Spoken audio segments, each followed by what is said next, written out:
You're listening to Red Pill 78. I am the corruption detector, and this is your Red Pill News. Well, guys, we've got lots of news to get through today. I have had a heck of a day. Lost my car keys, and I had to go to the dealership and back to the car key cutting place, and then back to the dealership. It's been an hours-long journey. So I will be getting this video out late, obviously. But I want to go over a little bit of what we are going to be covering. President Trump has retweeted yet another Q believer. My friend, The Dirty Truth, a.k.a. Real Dirty Truth.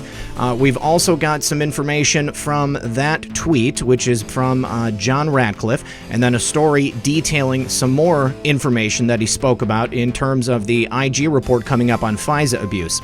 Then we're going to talk about the Trump dynasty, the upcoming Trump dynasty, many more years of the Trump family in political power.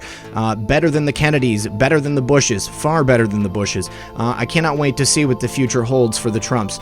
Next, we are going to talk about a particular tech company that has been acting in a way that would steer election results. They are guilty of election interference, shall we say. Dr. Robert Epstein is commenting on that on the Levin Show.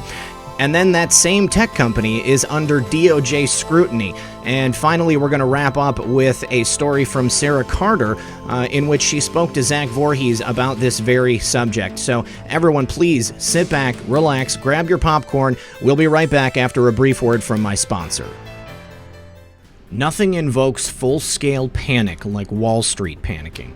But quietly, secretly, as you watch this, within full view of the markets, this is exactly what U.S. corporate insiders are doing. They'll call it financial prepping, being cautious, protecting their assets, and all sorts of other fancy explanations. But make no mistake, this is controlled panic. CNN reported $600 million of stock has been sold each day in August. This only happened previously before the 2008 crash. Insider selling has topped $10 billion for 5 months straight. Meanwhile, gold is rocketing, and demand is at a 3-year high according to the World Gold Council. The rise in prices of gold and silver show no signs of slowing down anytime soon, and investors seeking shelter for the stocks they cashed in on are piling into precious metals, which have risen 32% since August of last year. Precious metals, gold and silver, as an IRA or 401k rollover, will keep you safe, and they'll help you ride out this latest storm as they have always done. But you need to act fast. Call Noble Gold right now at 877-646-5347 and ask them to help you move your money to safety. Or you can hit the link below and someone will contact you and you'll get the free gold and silver investment guide that has been downloaded over 50,000 times. Once again, call 877-646-5347 or hit the link below to get the free guide. All right, here it is. Donald Trump retweeting a.k.a. Real Dirty, The Dirty Truth. He says, Maria and John understand the dishonesty and deception from the very beginning. Let's go ahead and take a look at this interview regarding the FISA abuse and the upcoming IG report coming out on that. Inspector General Michael Horowitz on FISA abuse against the Trump campaign. That investigation reportedly has been completed now. The DOJ expected to release it within the coming weeks. And joining me right now to preview is Republican Congressman from Texas, John Ratcliffe. He's a member of the House Judiciary, Intel, and Homeland Security Committees. He's also a former federal prosecutor. Congressman, it's good to see you this morning. Thanks so much for being here. Always good to be with you, Maria. We also got the IG report on Jim Comey. Your reaction to that, and what should we expect from this upcoming FISA IG report? Well, the first IG report that you mentioned was just a sliver, how Jim Comey handled the memos that he created of his conversations with President Trump, some of which contained classified information. And of course, the Inspector General found that Jim Comey mishandled that, disclosed it without authorization. Much like Hillary Clinton, though, despite mishandling classified information, he was not charged. I know that there's been a lot of focus about why that is not the case, but to me the most important takeaway of that first part was that the Inspector General found that Jim Comey let his personal desire for a specific outcome against Donald Trump to influence his official actions. The Inspector General, an Obama-appointed Inspector General, not a partisan Republican, found that Jim Comey had targeted Donald Trump even before their first meeting. And so, I think that's an important takeaway as we look to the second FISA abuse part of the Inspector General's report. I think people should feel good about the fact that you have an Inspector General who has criminally referred now both the Director of the FBI and the Deputy Director of the FBI, Jim Comey and Andy McCabe, and that's the persons that is looking at the issues of FISA abuse. Yeah, I mean, so where did... Is it just me, or does John Ratcliffe always look like the cat that caught the canary? That winning smile he's got every time he appears on Maria's program. So, as he stated, this upcoming FISA abuse IG report is going to be a much bigger deal than the Comey report. Comey acted in ways that were irredeemable. However, the act of perpetrating a fraud on the FISA court is the real big deal here. So keep watching, guys. This is going to get bigger and better, and these people are going to pay. It will be undeniable. The DOJ must take action once this second IG report regarding the FISA abuse finally comes out. Now, Representative Ratcliffe on the same program was also talking about the turncoat Republican senators. He said, "I expected pushback from the senators, but I didn't expect them to be Republicans." Now, as we just showed, Ratcliffe appeared on Maria Bartiromo this past Sunday to discuss the latest developments in the Obama-Comey Spygate scandal and his recent nomination as Director of National Intelligence. Ratcliffe withdrew his nomination after Republican senators, against the wishes of the Republican president, would not support him. GOP Senators Mitch McConnell and Richard Burr refused to meet with the president's nominee. Ratcliffe has been leading the investigation against corruption in the U.S. intelligence community. Obviously, this upset Senators McConnell and Burr, because when it comes down to it, guys, they are part of the swamp. Ratcliffe unloaded on these disgusting, outrageous turncoat Senate Republicans. He said, "It was great privilege for the president to ask me to serve as the Director of National Intelligence. Not only was I qualified for that position, but more importantly, Maria, I was committed to an intelligence community that doesn't unmask people for political reasons, doesn't use garbage like the Steele dossier as part of the intelligence community assessment, and I was committed to getting answers to why that had been happening in the former failed administration. And that made a lot of people nervous. So I certainly expected, because of that, a wave of false media stories that came, and I expected that there would be a lot of senators saying I was too political. I just didn't expect some of those senators to be Republicans whose support I needed. So yes, there is a toxic environment that makes it a difficult place to go to work." Now, the toxic environment that he's talking about with these senators, specifically, he's pointing out McConnell and Burr. Now, McConnell and Burr, they would not meet with Senator Ratcliffe. They refused to meet with him in July. They said, "We can meet with you in September." That's absolute rubbish, okay? They need to be there to support not only their president, but their party. Now, the only reason that they would not want Ratcliffe to be in that office of DNI is because they know the type of job he's going to do, and that will be a job keeping people accountable and refusing to use these dirty tricks and tactics that the Republicans and the Democrats have been using for years. Absolutely disgusting. So on to the Trump dynasty. All right, so Brad Parscale speaking. He says, "The Trump campaign manager Brad Parscale predicted this weekend that Trump and his family will be a dynasty that will last for decades." Brad Parscale addressed the California Republican Party in Indian Wells, California, and this ought to keep a few never-Trumpers up late at night. Breitbart is reporting the Trumps will be a dynasty that will last for decades, propelling the Republican Party into a new party, he said, one that will adapt to changing cultures, one that must continue to adapt while keeping the conservative values that we believe in. Parscale later declined to elaborate on his prediction of a coming Trump dynasty or whether the president's children could become candidates for public office. He told reporters after the speech, "I just think they are a dynasty. I think they are all amazing people with amazing capabilities." Parscale's speech was a highlight of the weekend GOP conclave in which party delegates sought to map out an election strategy in an increasingly Democratic state that Trump lost by over 4 million votes in 2016. Polls show the president remains widely unpopular outside California's depleted GOP ranks.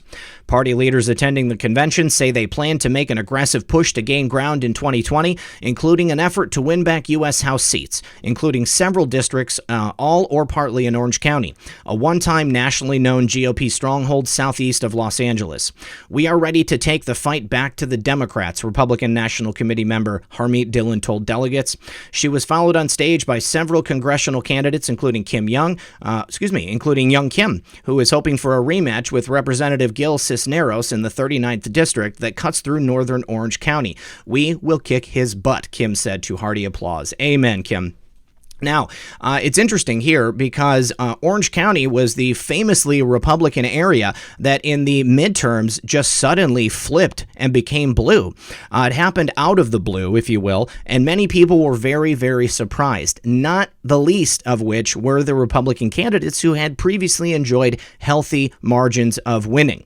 So why did that happen, guys? Why do you think that happened? Well, if you'll remember, Dr. Robert Epstein has come out recently and has been speaking not only before Congress, but he's also been making the rounds on a lot of the pundit shows and giving people his information, his research, proving exactly what happened. We're going to go on to that, but before I do, I just want to say my good friend Thomas at True Reporting, one of my best friends that I have met as a result of making these videos here, he has been saying for a long time that the Trump family is going to be a new political dynasty. I've got another friend who has also been saying that in private, but Thomas was right on with this, and I think that he and Brad Parscale are on a similar level of thinking. Brad Parscale's a genius. I absolutely love Thomas, and I love the stuff that he does over at True Reporting. So I just want to make sure everybody knows that this Wednesday, True Reporting, on the True Reporting channel, Thomas and I are going to be doing another podcast with Zach Voorhees, and we're going to be talking about the flipping of votes and even more, including my former friend Isaac Cappy, who is no longer with us.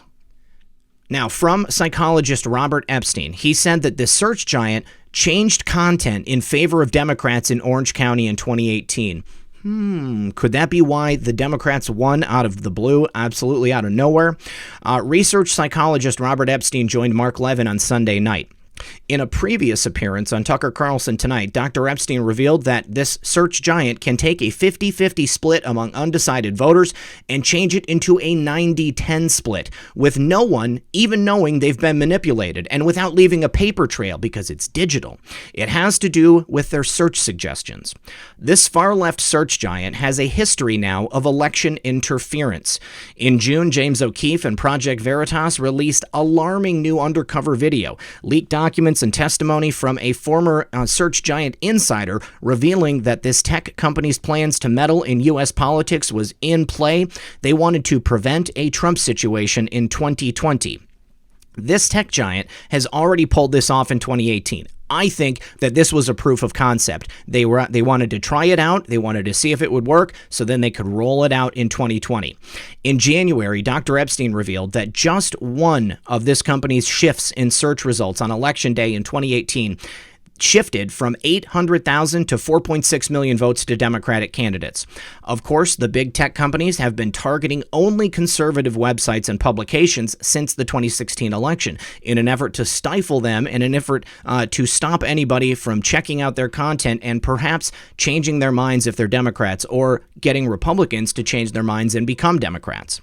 On Sunday, Dr. Epstein revealed that his group did some monitoring in 2018, and what they found was that this search giant influenced the election in Orange County, California. For the first time in decades, Orange County, California Republicans lost all their seats in Orange County.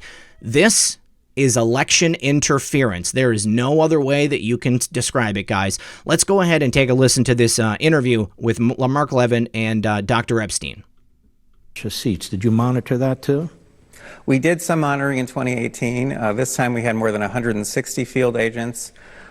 We deliberately focused, because it's a midterm election, on 3 staunchly Republican districts in Orange County, California, thinking perhaps maybe if there is something going on with search results, maybe we'd pick it up in those counties. In all 3 counties, the Democrat won, so they were flipped. And we measured substantial bias, liberal bias, in the Google search engine, but not Bing or Yahoo. That's very, very important that we're finding it in one search engine, but not the others. And that level of bias very easily could account for the win margins that occurred in each of those districts. And even more problematic here, if that level of bias had been present in Google nationwide, For all the districts. for all the races, that would have shifted to Democrats upwards of 78.2 million votes. Wow. Now that's spread across many races. But the point is, That's enormous. well, there are 2 big problems here, though. Besides the fact that it's a lot of votes, this is occurring subliminally. It's occurring without people's knowledge. People can't see the bias in search results. I can't even see Let's it. stop here. All right, so we are going to stop there with that. But as you can see, this is subliminally happening. People are not aware that it's taking place. All they're doing is changing subtly the search suggestions and the results that people get. So if you go and search for something favorable to Republicans, maybe you'll receive something that is negative towards Republicans. If you try to search for something on a subject that's conservative, they're going to try and send you search results for a liberal ideal, or perhaps something that is going to disparage whatever it is that you're looking for. But as you can see, what Dr. Epstein just reported on there is exactly what took place in Orange County, California. And what that did was flip the entire county from red to blue. Imagine, guys, if this was allowed to take place in the 2020 election, how much different the landscape, the political landscape of this country could be. This is very, very, very frightening. And it actually might all be okay. Because this particular search giant has confirmed that they are under DOJ scrutiny. They say they must hand over their antitrust records. So the Department of Justice is mandating that this company's parent company, Alphabet, hand over any identifying information regarding previous antitrust investigations into this tech giant, and they announced this on Friday. This marks the company's first public admission that it's among the companies being reviewed as part of a wide-ranging antitrust investigation the Department of Justice launched back in July, guys. According to an SEC filing that was also made public on Friday, the company has acknowledged an additional probe into its practices from more than half of the state attorney generals expected to be announced Monday, as the Washington Post reported earlier this week. You guys, it's something like 40 states attorneys general, so far more than half. It's actually more like 70%, maybe 75%. Now, let's go ahead and take a look at an article on this subject from Sarah Carter, because she was actually able to speak with Zach Voorhees, the whistleblower from this tech giant. So, he is saying that state attorney generals need to look at their bias in real-time news feeds. 40 state attorney generals have signed on to an antitrust investigation of this tech giant. It's one of the biggest investigations into a corporation in modern times, and it will be unveiled Monday on the steps of the Supreme Court. And former employees of this tech giant turned whistleblowers say it's an imperative step in the right direction. It also comes at a very important time as Republicans and Democrats ramp up their campaigns for the 2020 election. Recent news that this search giant allegedly tampered with search results during the 2016 election in favor of HRC is also clamoring. According to researcher Dr. Robert Epstein, who spoke on Levin on Sunday, he said that between 2.6 and 10.4 million votes may have gone to Hillary without anybody knowing that they had been pushed in that direction. Now, according to Politico on Monday, Republican Texas Attorney General Ken Paxton, along with state counterparts, will announce that they're investigating this company's power in the online advertising market. This is extremely important because this company controls the advertising on individual sites and can withhold advertising if they deem content is not suitable, dangerous, or does not follow what this company says is appropriate. This is extremely subjective, and it's all based on what executives at this company deem appropriate. So depending on their politics, that will determine what is appropriate or inappropriate.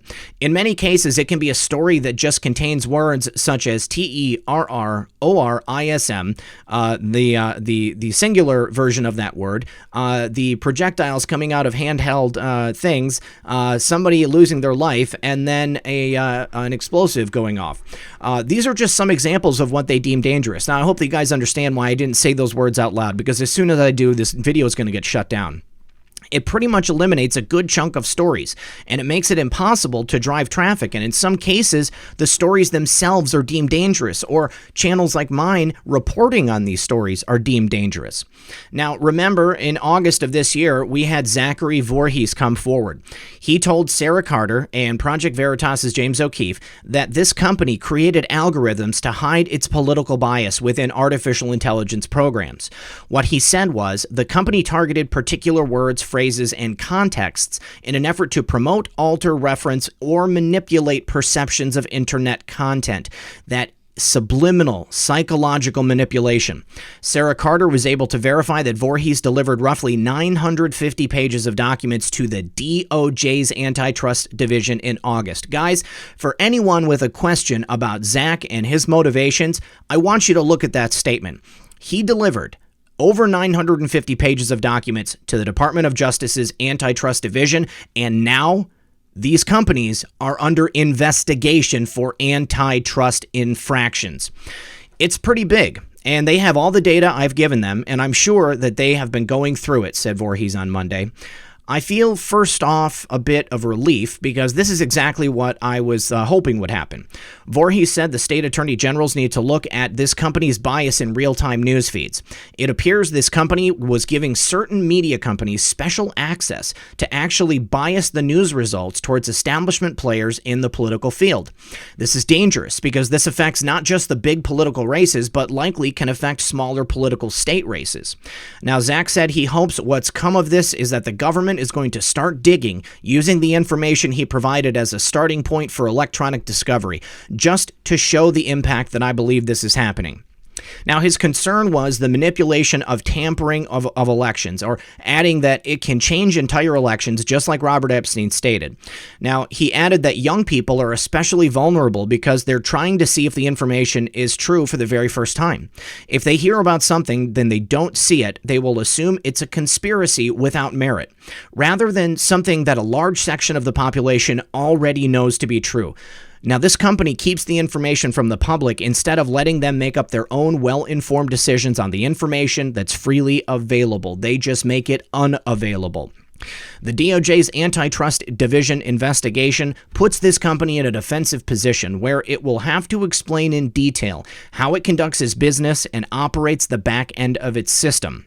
Now, Sarah met with Voorhees in D.C. last month, and he said that his goal was to inform the DOJ's Antitrust Division on how this company has been controlling content with its algorithms and its artificial intelligence. Now, he also commented on the blacklists that were created on YouTube, and that blacklist contained thousands of search phrases that would conceal information from the public.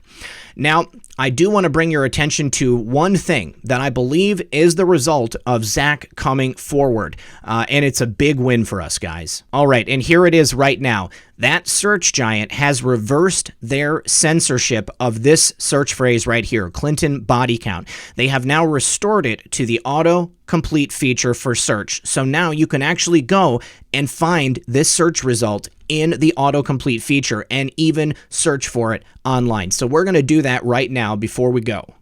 Clinton body count right here. Now, here's the thing.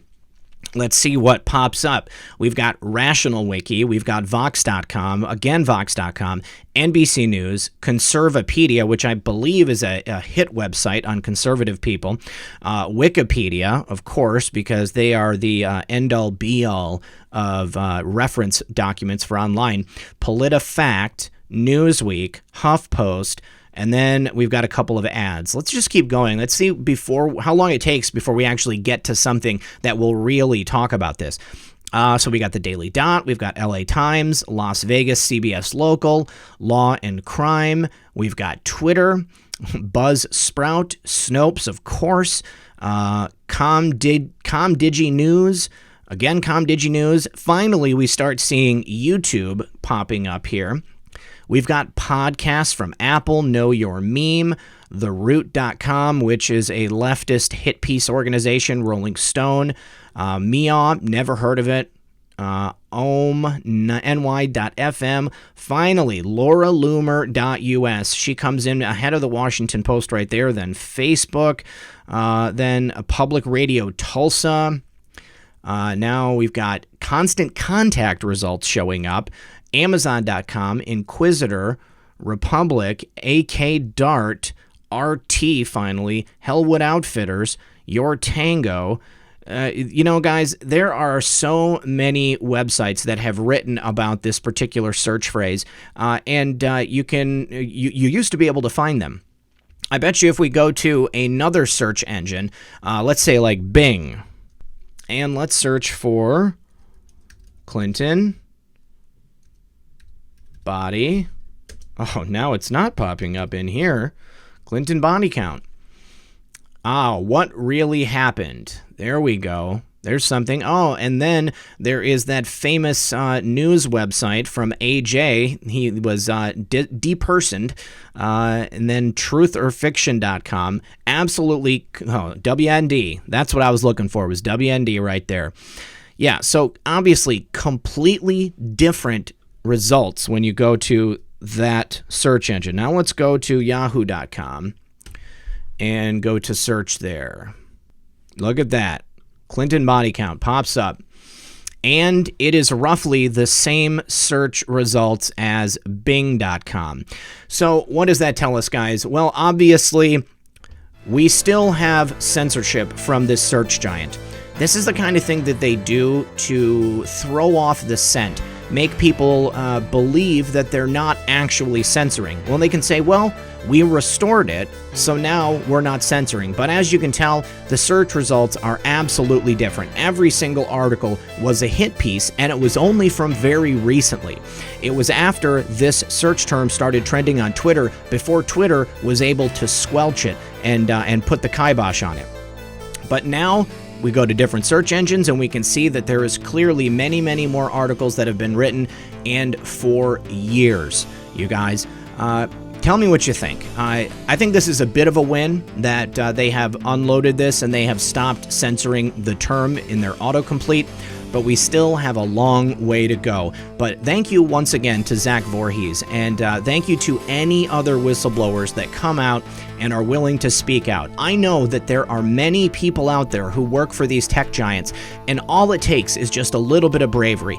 Just being just even the tiniest bit brave. Do what Zak did. Go to Project Veritas. Come to me. Come to any other alternative journalist and researcher, and we will be more than happy to help you get this out. It's only a matter of time before it comes out anyways. You might as well be a hero. All right, guys, I think that is all that I have for you today. I want to thank everyone for joining me. As always, this has been Red Pill 78. I am the Corruption Detector, and this was your Red Pill News. Good luck, everyone, and God bless.